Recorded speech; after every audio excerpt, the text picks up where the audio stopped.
and gentlemen, welcome to the We Give No Fucks podcast, where we give no fucks on a regular basis. I'm Nick O'Hay, giving 0 fucks. I'm Robert Borthwick with a similar number of fucks to give. How many fucks do you have to give, Simon? I'm in negative fucks. You're absorbing fucks from the rest of the room. You're currently 6 under. You know, that absorbing fucks from the rest of the room, that's something I've seen written about you on toilet walls. I'll do it for money. Hooray, we're back, It's been a long time away. I was not in this country. You weren't? Did anything happen while I was there? Did I miss anything important? Yes. No, you did. Did I? Yes, Hearts were crowned champions. Wait, what? Yeah! What, really? Yep. Are you... Did this actually happen? I must have missed that. Like, I was watching a really good documentary about transgender kids all the way through, and it must have went past my radar. See, I'm more inclined to believe Simon on that. That was a totally factual statement. Nah, when I left, we were only about like 20 points clear with like many games. Surely we can't have just won the league that easily. No, we did. Yeah. I take it, we must have won it in really dramatic fashion against one of our title rivals, right? No? No. It was actually Hibernians Ineptitude that won us. Fantastic! That won us the league. Yeah. What a great situation we find It ourselves was. in. Yeah, I was very drunk that day. It was wonderful. I tell you what, let's just work it through one game at a time. Okay. Do you remember them? No. So, when last we left you, we were just about to play Wraith Rovers away. Yes. Do you remember anything about Wraith Rovers away? I'm completely fucking clueless about the scoring. I don't remember. Was it a midweek game? It was a midweek game. Yeah, I was there. Like, it was a great atmosphere. Great football, end-to-end stuff. Yeah, the young team were there. There was a back heel and like one of the young team got slapped after the game. That was the highlight of the Yeah. Good. Football was terrible. I understand we won 3-1. I don't remember. Oh my god. Wait. Like, I'll fact check it. Keep talking like we know what we're talking about, and I'll check it on the absolutely. internet. Well, it was a tough, gritty performance by Heart of Midlothian in Kirkcaldy. A tough place to go. Did Christian Nadi score? Does he only score against Hibs? Kevin McCarthy scored. Yes, he did, because he came back. Yeah, it was his first game back, and then Nadi got sent off for fucking... Oh, yeah, it was like the sort of dubious was the offside, but not offside goal. Yeah. No, I remember that aspect. Basically, listeners, we won the league, and then we generally stopped caring as much about games. Yeah, well, I was genuinely in the holiday of a lifetime. Yeah. I did manage to listen to the first half of the Falkirk game. Right.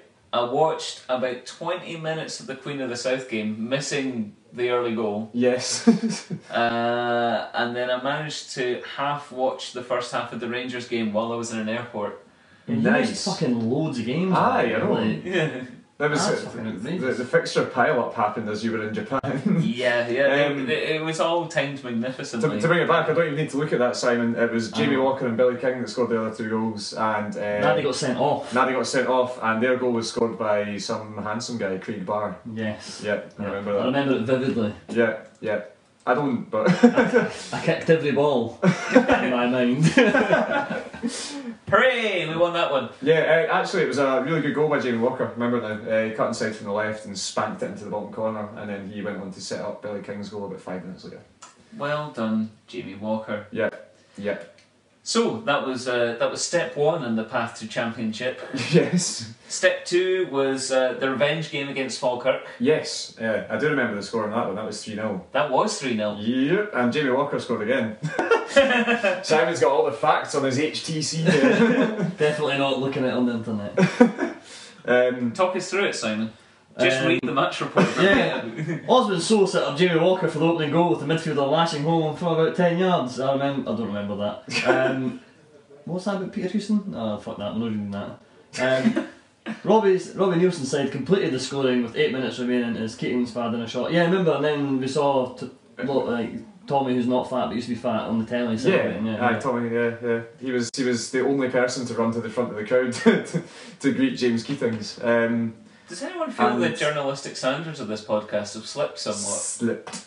Much like Hearts' performances since they won the league. We're taking their lead on this. Well, they cashed out, it's great. Gennaro Zayfout scored no, it was Keaton scored the third. Zayfout scored the second. Yeah. Aye, and it just sort of bounced him in the middle of the box and he lashed it home with his left foot.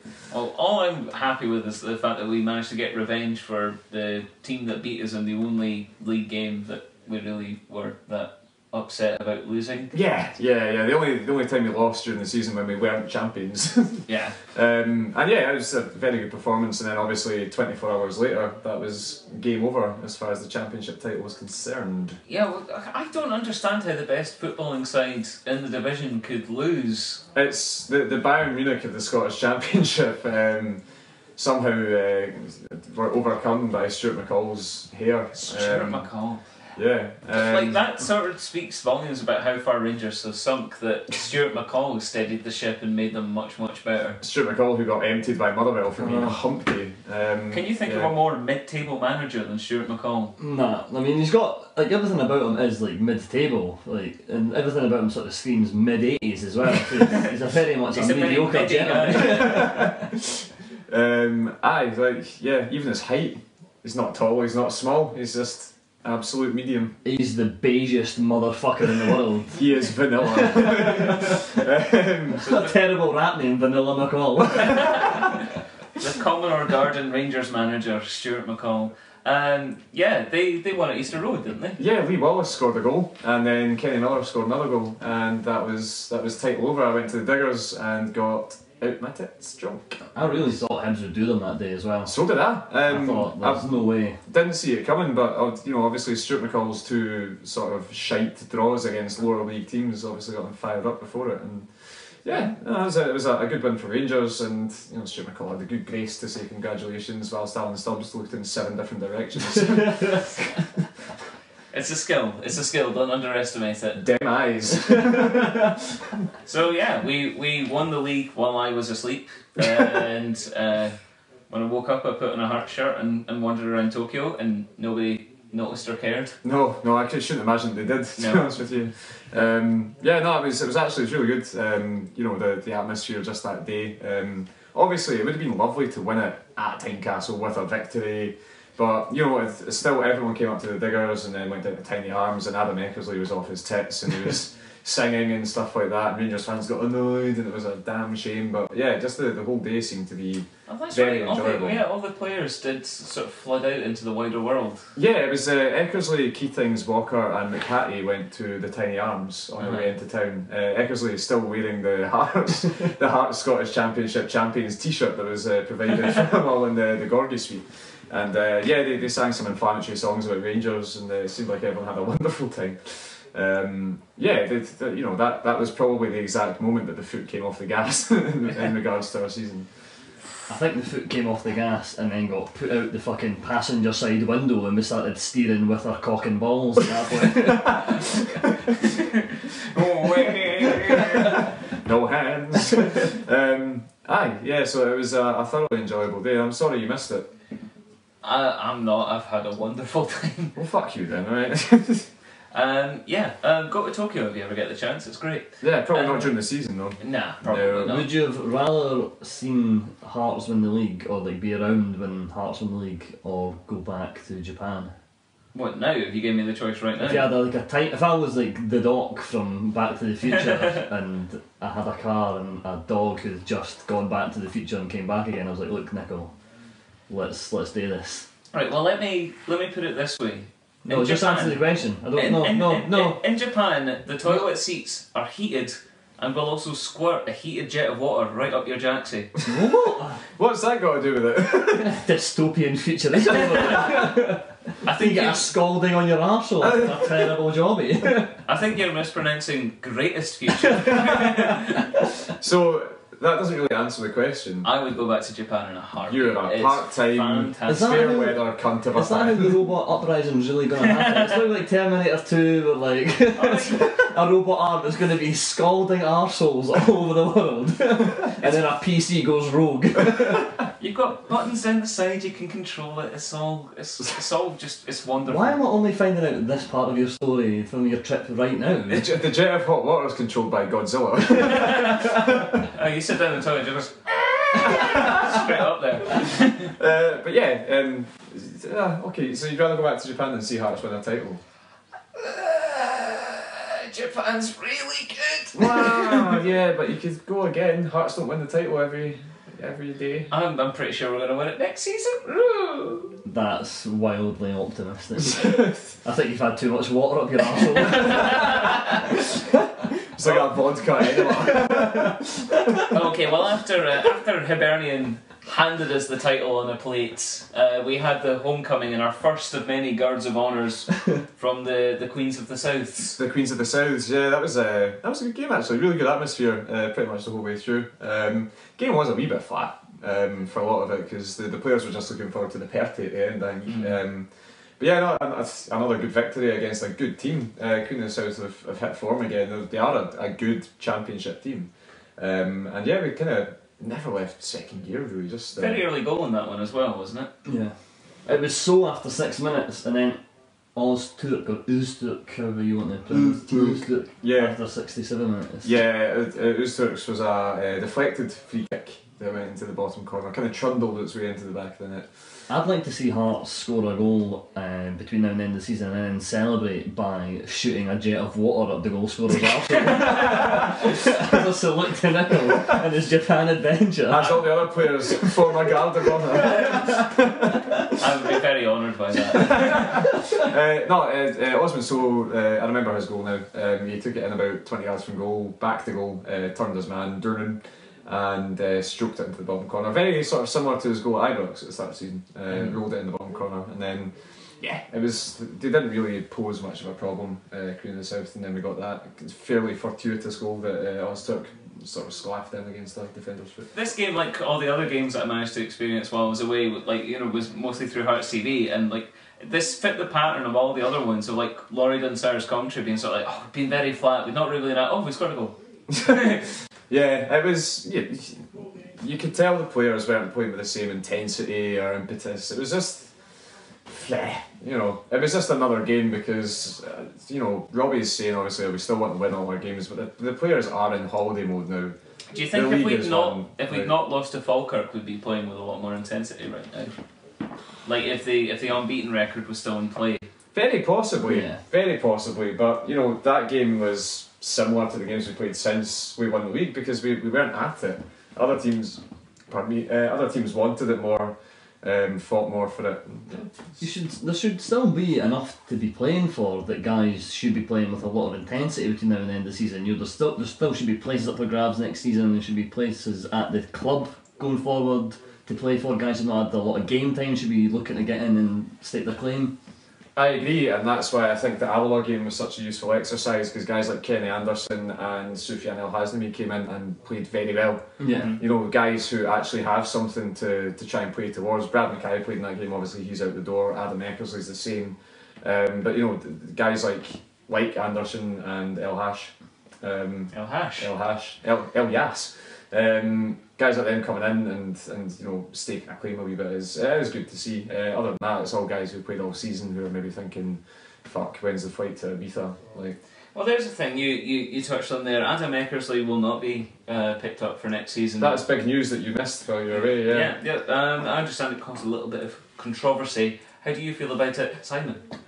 I get it. I'm totally on board with whatever the club choose to do. I'm not I've never been a pro Romanov guy or like the Happy Train Brigade back in 05 and 06 whatever. I've always just been quite kind of pragmatic and tried to get behind what the club's trying to do, but this season's been very easy to get behind what the club's doing. Yeah. Because they've not got it wrong. Yeah. In terms off the field, in terms of signings, everybody that we've signed has made a contribution to the team going forward. Sorry, are you forgetting when they didn't give Gary Locke a contract? Well, I remember it because I jizzed so hard in my own face that I had to take a day off work. But no, I totally get it. The guy, if you're looking at it from a business point of view, which is how Anne is running the club, technically has to run it as a business now because it's been run as a plaything for so long. Yeah. Is you look at it as a guy who's 29, you think, you're going to have to give him X amount of money to stay on for a couple of years. You'd give him that kind of security. We probably can't offer him that. We can't offer him the money he wants. And then if you think we bring in somebody a little bit younger that we can develop and then cash in, or bring somebody from a better league or a better technical quality, you know, there's ways that you can compensate for the hardship of losing Eckersley, who's been a very good player. Not saying he's been terrible. I think he's been very, very good for us. But I get it. I get it why he's going. I completely agree with that. I mean, I have absolute faith in this management setup that we have. That if we've decided that Adam Eckersley isn't worth the money that he's asking, it's because we know we've either got faith that McCarthy will develop and push on, or that we've got a better left back option coming in that's already lined up, that's ready to sign for similar or less money. I agree with some points and disagree with some. I don't think it's got anything to do with money.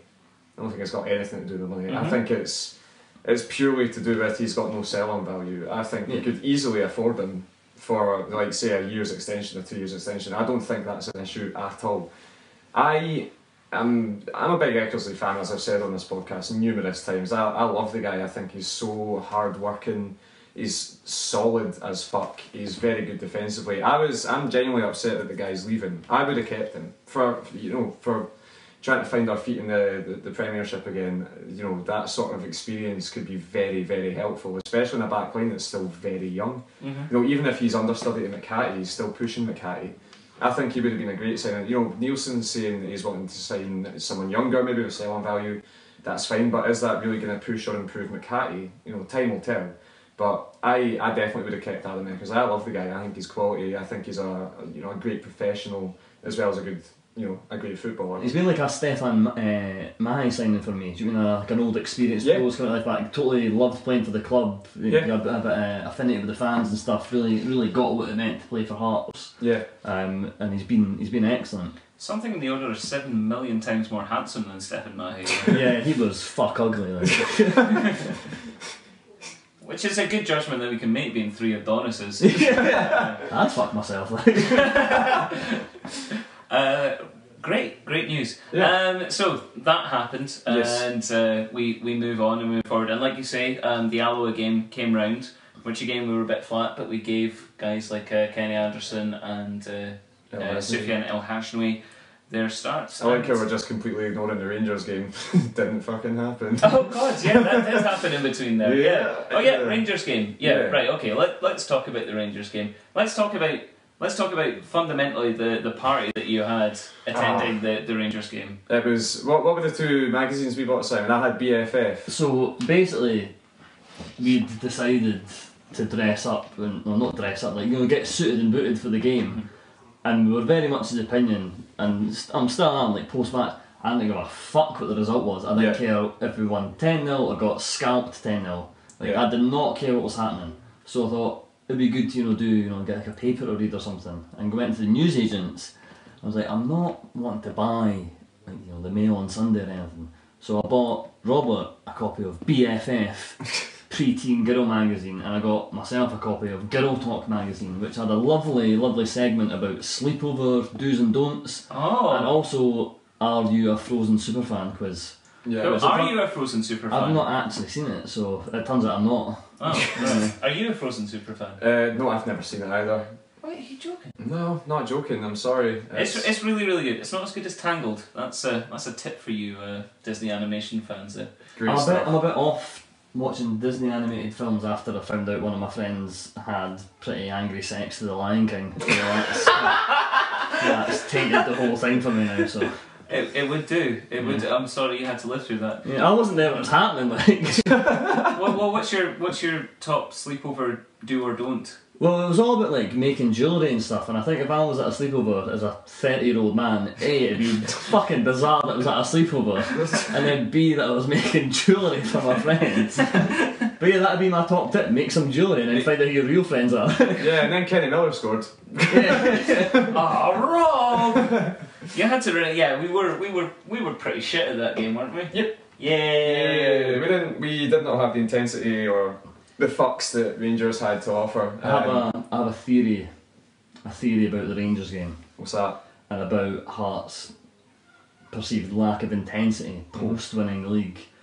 And bear with me here, it's a bit of a weird tangent, but I've got a theory that winning. Is this a weirder tangent than you making jewellery at a sleepover? It's pretty fucked up, right? But I've got a theory that winning the league so early, with like 6 or 7 games to go, is a bit like when you're in a long-term relationship and your girlfriend very quickly off the bat gives up the back hole.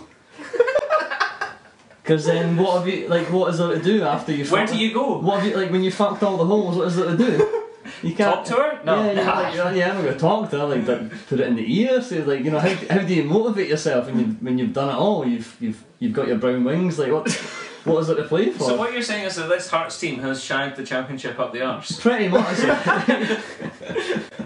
And after the arse has been shagged out of it, just got bored. Yeah, just got bored. Just sort of, it's like a loveless relationship with the championship. That's why they're upgraded to the Premiership. They've cashed in their chips and got a 20-year-old Polish girlfriend. That's actually a pretty good analogy, yeah. Well done, Simon. Thanks very much. Cheers. See you next week. Okay, there were other goals in that game. Yes, Kevin McCarthy's almost attempt at a tackle on Harris Vučkić.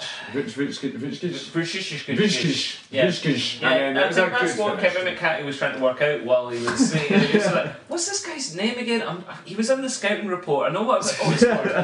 It was, to be fair. I mean, apart from the monstrosity bit of defending by Kevin McCarthy, it was a good finish from Vučkić. Weird over celebration. Aye, no, he came up to the Hearts fans and we all started applauding him because, like, mate, we don't give a fuck. He was like pointing at his name and like trying to walk. There was a great moment, like we were in the front row and so Vučkić is right in front of the Hearts fans celebrating, pointing at the name on his back and touching the badge on us.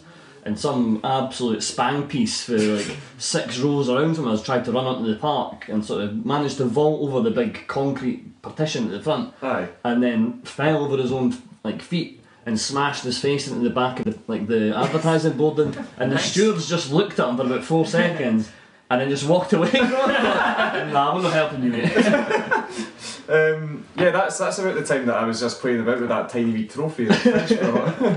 He brought a Tesco bag full of tiny trophies and he just handed them out at the turnstiles. Not one fuck was given. I was scared that see if Rangers won, I'd be in the stands like, actually this is pretty shit. But I wasn't like that at any stage. I was just kind of like, well, there's a thing. Like it felt very much like, I said this to you post-match, it felt really, really like playing old Rangers. Like when we used to go to Ibrox, there was like a really intense atmosphere, and like Rangers were pressing pretty much for 90 minutes. Yeah. Like Rangers were pretty good. I mean, yeah. You can't sort of say that it was a couple of fluky goals that they got. They played really well and they cut us open a few times, but it felt like a proper game of football against Rangers as opposed to the husk that you've played a couple of times this season that have not turned up. The vase. The empty vessel. I have to say I quite enjoyed the Rangers husk. It was fucking great. I'm assuming then your celebration for Gennaro Zefok's goal was quite muted then, right? I was busy looking at my mate Elliot's Tinder. I genuinely looked up in time to see the ball go in the back of the net and just went, nah. How many times did you swipe right? It was quite a complicated one. There was a lot of right, a lot of left. It was a different day on Tinder, Yeah, well, if you're in Govan, then you're going to have to be on your toes. we didn't have the radius at 1 fucking kilometre. Show yourself. But yeah, no, it was Zefik scored and the Hearts fans went, hey. I was really angry when we scored. I crossed my arms and looked round at folk going apeshit. I was like, what the fuck are you doing? I thought you were going to say you crossed yourself. Yeah, did that as well. Like, ripped off the suit and it was a Pope's outfit. So that went in, and then Billy King was through on goal and Jamie Walker tackled him, and that's when I knew that we weren't going to get anything from the game. And then I went out in Glasgow with Simon, etc., and got horrendously drunk. So yeah, all in all, it was actually a pretty successful day. Champions! I had a really, really romantic moment when I got home that I've told Robert about. You don't know this story, it's pretty good. So I got home at like 11 o'clock from Glasgow, and so I'd been out in the bar for 12 hours, which, looking at the size of me, it's like I'm not built for heavy drinking. I look at a pint and get a hangover. So got home, took off my suit trousers, and used them as a little blanket, and then fell asleep on the sofa and woke up to my girlfriend sugaring me. She's like, wake up, like you can't sleep in here, come to bed. And then she goes, oh, it fucking stinks in here. And instead of being like, I'll come to bed, I'll be there in a minute, or just give me a second, I went, it's probably your fishy fanny smell. So I'm still in the bad books. If you're listening, Jill, I do love you, but maybe like a wee feminine hygiene wipe or something. Sort that shit out. We are learning so many things. Yeah. So many things about what we enjoy. I fell asleep in a parked car on the way home. Was it your car? I don't drive, man. Did you gain access to this car? It was just on the street. Not inside it, on. I was on the bonnet and I put my feet on another car. Robert thought it was a Japanese toilet that would shoot hot water into his arsehole. I was so disappointed when it was oil. So just waiting for somebody to clean the windscreen. Just parked over those little nubbins on the bonnet. Oh, yeah. What was the deal with Danny Wilson's passing in the Rangers game? Sorry, like that. What's the deal with Danny Wilson's passing since we won the league? Can we just highlight this for a second? Like, I'm a huge Wilson fan. Yeah, I like him. Is that because he's got the same hair as you though? Yeah, it's not as fabulous and floppy. It's not as Nick Cage and Con Air. But I'm like, there's a guy that sits in front of me, who always berates Wilson's passing, and I'm always like, his passing's nearly always all on the money at Tynecastle. A couple of random long balls that maybe don't go, but the last 3 or 4 games have been fucking abysmal. I've not seen him connect with any pass that's not been across the back four. Danny Wilson is great at passing as long as it's less than 10 yards. If he passes any further than 10 yards, he should have live scorpions kicked at him. I was stuck called me a scorpion and a pair of tweezers. Just like, you fucking better not. Just like Blair Drummond with his bird in the safari park. What is this? Nickel. Jordan McGee following a tiger at him. Stop the face.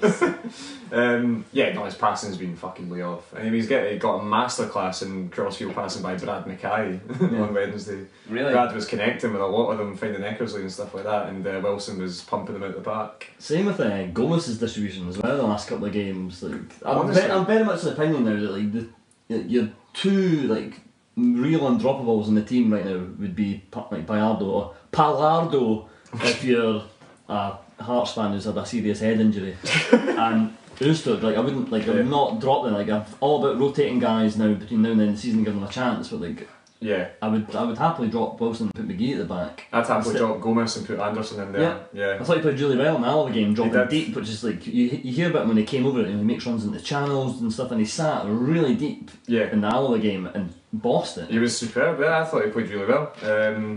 I'd probably, I'm not in any way saying these guys are bad players. I'm just thinking, is there heart in it? Is it maybe better to have guys who are, willing to fight for their jersey next season? I'd probably take Patterson out of the team as well. Yeah. Well, the question is it more important to win these games, or is it more important to figure out what we have, or to try and build for something next season? I think we probably can't build for next season because we don't know what other players are going to be in the team. Yeah, absolutely. Because this is not the squad that we're going to have next season. Yeah, definitely. But I would still look to rotate a wee bit more. I think the Alloa game was actually quite a good exercise for a lot of the players. I mean, who's up next? Wraith Rovers at home.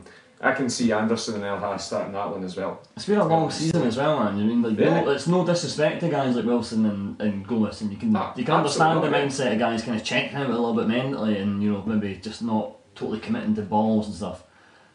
So it's fine to kind of drop these guys out and give your Andersons and your McGee's and Keatings a bit more game time. It's not any slight on these guys' performances because they're the guys that won us the title. Oh, absolutely. As I say, it's no disrespect to the type of player or the quality of player that they are. Yeah. I just think that it might actually even give us a bit more intensity if we have guys in there fighting for a place in the team. So I'm all for it. It's also definitely good to explore what else we have. I mean, the main thing that Anderson brings to the table, something that we were discussing earlier. He's a very strong runner.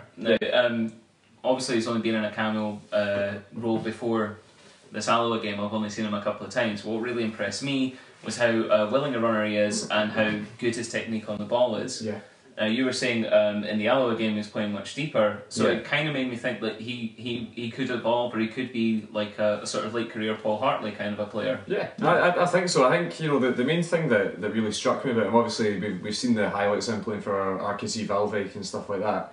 he's obviously his good positioning, he gets into the box at the right times, but the way that he picks up the ball and he protects the ball, he's very strong on the ball. Not many guys were able to dispossess him because he'd put his leg out and he'd bounce off him. He's obviously very physically there, so I think we still haven't seen enough of Anderson to properly judge him, but he looks like he's going to be very promising. He looked like when he played, it looked like having a Blabbin style player in midfield again. Yeah. A guy that can sit and kind of do the pivot in midfield with a Gomez or like a Payardo, kind of rotate the two of them. Yeah. And that's what you want, because I think we've probably missed Prince a little bit as well since he's been gone. Yeah. But it's good. Like you say, it's good to have these guys kind of get a bit of game time, get them ready for next season. Because I think we've got the core of a great team for next year. But it will be interesting to see which guys drop out.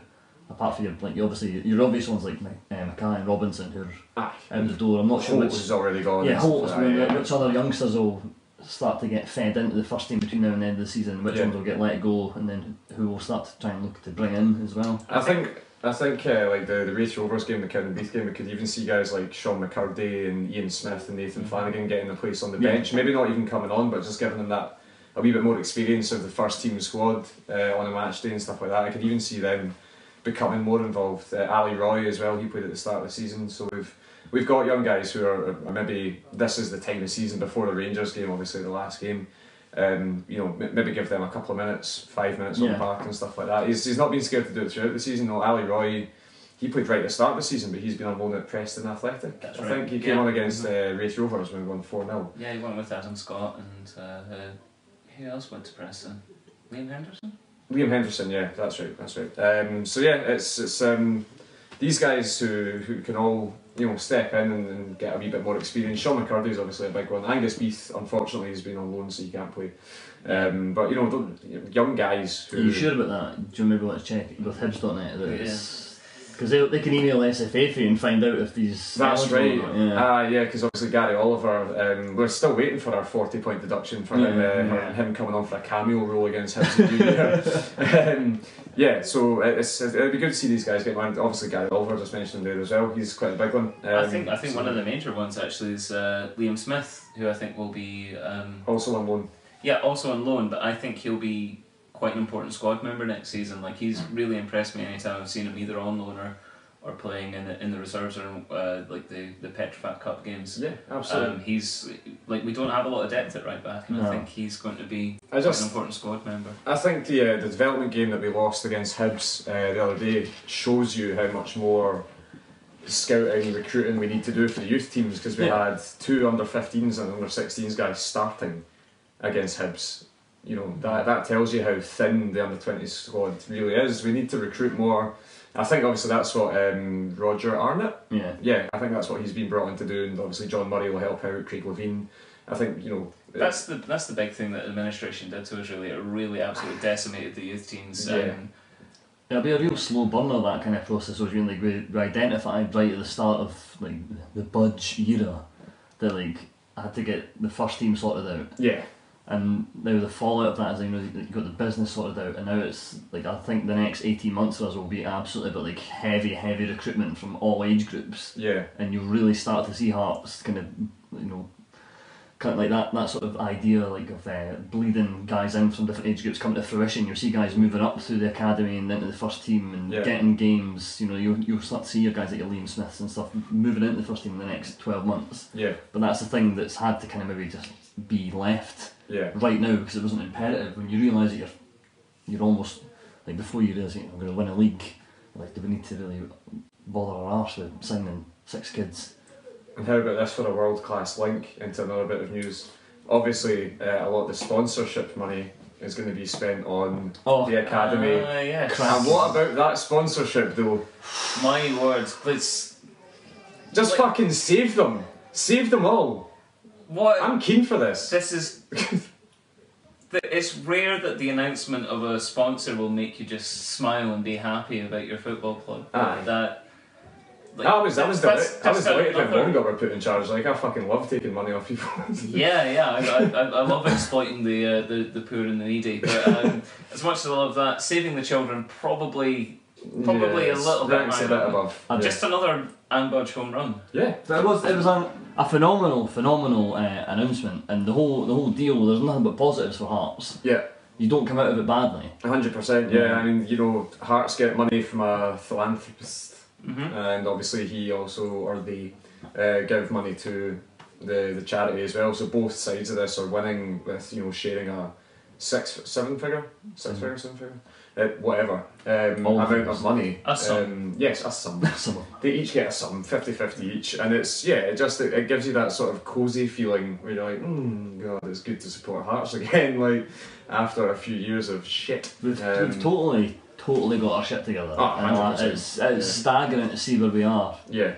Like since the day Budge came in, like the shambles that she inherited to where we are right now, and doing things like that. Do you mean like the size of the foundation and the contributions that are coming in and stuff like that? It's very humbling. Yeah. To know that you're contributing to that. Yeah. 100%. Not like it's my club and like I'm part of the board and that kind of bullshit. But do you mean like you're part of something that actually has a great community link and is doing positive things again? Yeah. Instead of just wondering what mad fuck's going to come in from overseas that looks like he paves a fucking wall for a living.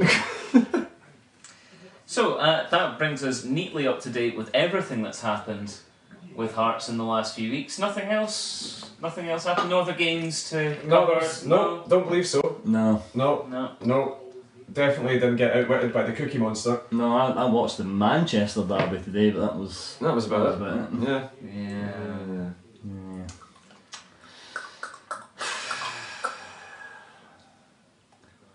Steve Crawford. Yeah, we did go to Easter Road. Yeah, we did lose 2-0. God, what a terrible game of football that was. Yeah, it was. I mean, first things first, Hibs fully fucking deserved their win today. 100%. We were not at the races even slightly today. We quite literally did not have any cares today. No, we have no cares as a football club today. It was not great fare. Now, I want to be annoyed at going to Easter Road and just being like surrendering, whatever, but God, it just doesn't matter. It's one of those things. I obviously I jokingly put on Twitter earlier on it's alright because this means nothing. And I put a picture of Robbie Nielsen's happy face, all that kind of stuff. Obviously, it hurts to lose a derby. It always hurts to lose a derby. It's a pain in the fucking dick, but this one hurts less. Yeah. Than if it had been earlier in the season. Say if it was late October and Ali Monster hadn't have spunked one in from 40 yards, that would have hurt a lot more. That would have ended our winning, our unbeaten start to the season. Yeah. That would have, given Hibs a bit more strength going into the winter period and stuff like that. Would have kept Rangers on our tails. Exactly. Yeah. It would have affected us a lot more. I'm not saying that I'm happy we lost today, but it's I'm kind of over it already because we can just smile our way towards lifting a trophy. It's important to remember, Rob, is that Hearts are effectively the prom king of the championship. Yeah. And the prom king can fuck whoever he wants. And today they were like, nah, you are fuck ugly. I am not putting mine in that. No danger. I'm just going to go home and play Madden. A lot of Hearts fans today will be on social media and stuff. I'm genuinely not checking my phone today for Facebook, Twitter, and Jambo's Kickback. But I'm guaranteed to be Hearts fans being like, this is the worst derby performance ever. I went to Tynecastle and watched us get beat 1-0 by Hibs on a midweek derby game with Brian Kerr scored and Ricardo or Richard Benayoussis played up front, and that's the worst derby I've ever been to. Yes, I remember that. That was fucking howling. That was the first game of the season a few years ago. And Kerr scored the only. I remember that. It was really early he scored. I don't think Hearts had a shot and goal that game. He scored after 3 minutes, and then awful. Yeah, it was Heber, absolute bobbins. So I have seen worse. Yeah, look at the wider picture. It's always terrible to lose, but the grand scheme of things, man. It doesn't make any dent to the overall derby humpings. You know? Exactly. We've still won more at Easter Road. I'm just going to roll off some facts now to make myself feel better. We've won more derbies at Easter Road than they've won. Yep. We've won infinitely more derbies in general than they've won. I think we've drawn more derbies at Easter Road than they've won. That's probably fucking true, aye. Yeah, we're completely dominant in every single way in that fixture. Today they deserved a win, and you know, credit where credit's due. Stubbs kind of called Nielsen's formation and matched it, and yeah, they were without playing well, they were the better team. Credit where credit's due. They have solidified their claim to third place, where they will lose to Queen of the South. Oh no, like I'm saying that with a caveat of absolutely fuck them straight to death. I despise Hibs so much, but yeah, you know, we lost. Well, I just realised we didn't fully pick up on, after the Queen of the South game, the celebrations at the end. There was a lap of honour, there was some throwing of Robbie Nielsen in the air. Talk me through that, Robert. Well, basically the players did the other direction of what they usually do for a lap of honour. Oh. Yeah, they came out of the tunnel facing the midfield and turned right. Usually they turn left and go around the goal gate. They go clockwise. Danny Wilson is a fucking pioneer. he's doing some mad shit, and it's quite funny because obviously the Queen of the South section's in the corner. There must have been easily 100 Hearts fans that have just been in there and then taken their jackets off to feel Hearts tops. Really? So, yeah, amazing. Loads, and obviously there's a couple of Queen's fans in there applauding, which was good to see. But yeah, they came out and they all had their Champions t-shirts on, and there was inflatable champagne that Jamie Walker was holding, and Callum Patterson was wearing a bandana and stuff like that. So yeah, just sort of they looked so happy. And Callum Patterson wearing a bandana. It was absolutely. It was a heart scarf. A heart scarf that he tied around his head like a bandana. And Budge came out as well. Yeah, spoke to the crowd, didn't they? Budge and Levine. If you didn't get arrested for public indecency, I would have whipped my Budgie's tongue out and just...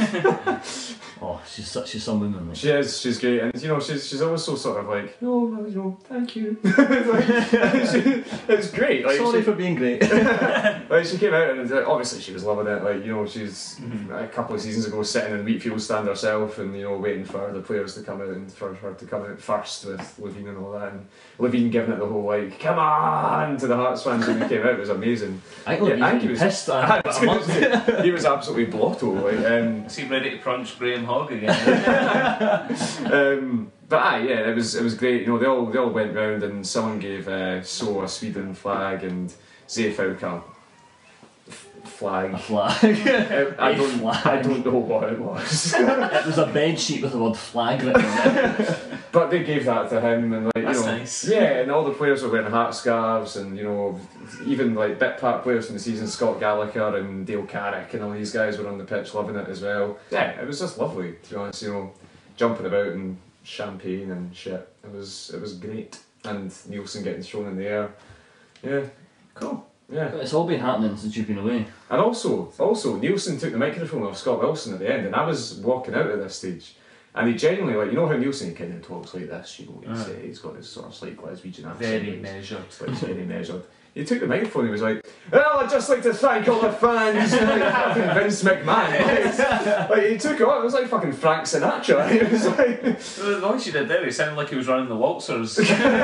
Stream if you want to win the championship. Yeah, no, it was great. It was really nice. So I'm now thoroughly buzzing for the last game of the season when we actually get the trophy. Yeah. It will be glorious. So yeah, it was all in all a good day. And I like how we've just masked that with the Hibs game.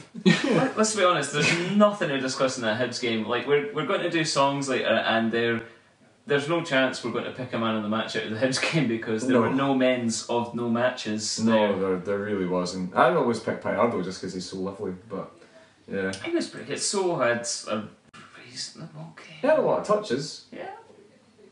Touches, Simon. I thought McCarthy had a pretty good game. Like. Nah. That hurts to say it. I love McCarthy. I think he's going to be a great player for us in the future, but today... And against Rangers!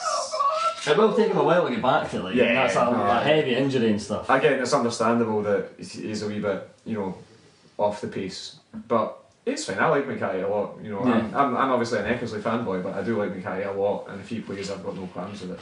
But playing that sort of left centre half role didn't really suit him too much today.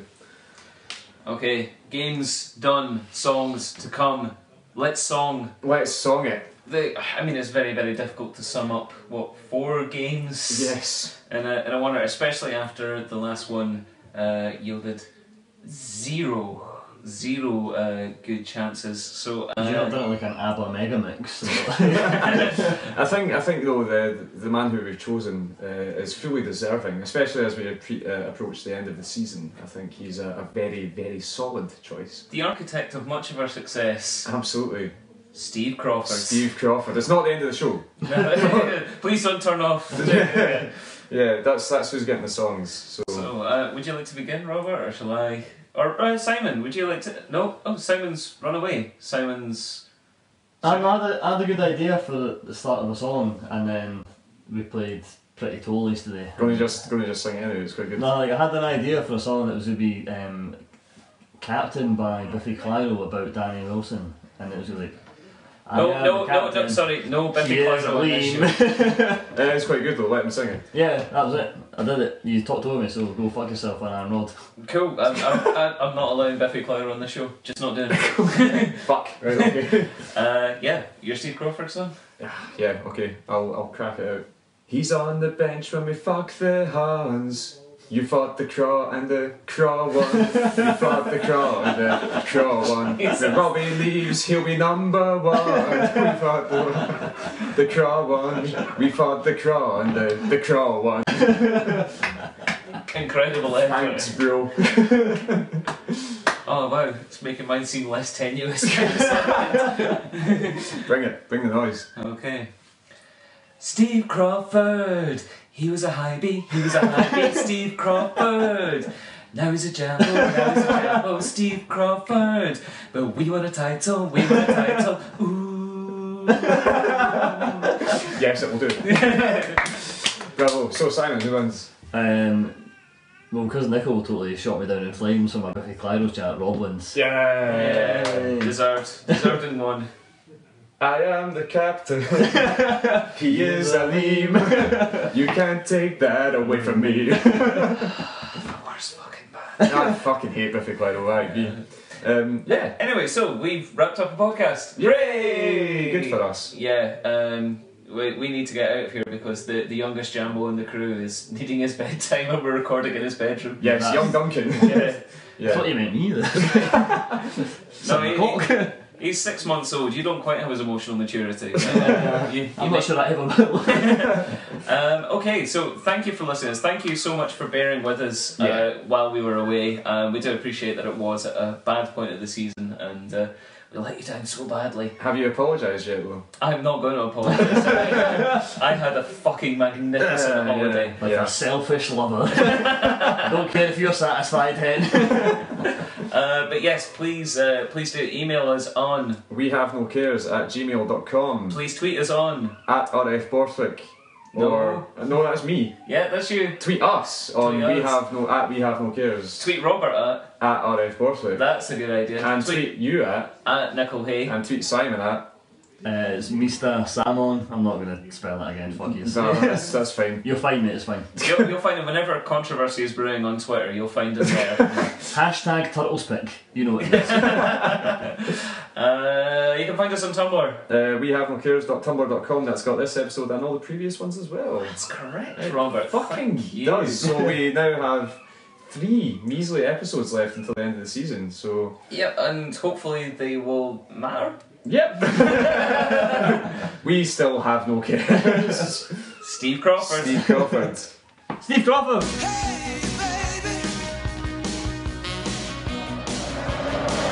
Amaruso, that's a run, it's a done! Stefan Adolfo! It's a blow!